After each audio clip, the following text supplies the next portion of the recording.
All right, folks, it's Friday morning, last trading day of the week. Time to finish the week strong. And speaking of strong, stock market futures in the green heading into the open. Seeing strength across the board right now. Had a nice strong day yesterday, which was a breakaway from the previous few days where we've seen these markets really getting hit, particularly that Nadex, as we're seeing that rotation out of the pandemic heavy tech stocks into more cyclical names. Now, where's the action really been this week? Well, we talked about this for a few days, and that's been in the oil market, energy.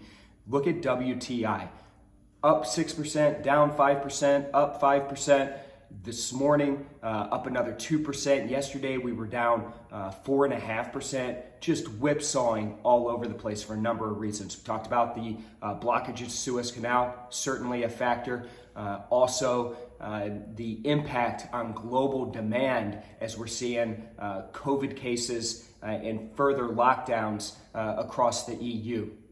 So a great opportunity to trade price action right now in that oil market. And then finally, FX, continuation of that dollar strength. Look at the euro dollar, now below 1.18. Last night we hit 1.1777 roughly. So a break at the 200-day moving average, getting very interesting on that front with the dollar strength. All right, folks, have a great day. Have a great weekend. Let's get after it. I'll check in with you on Monday.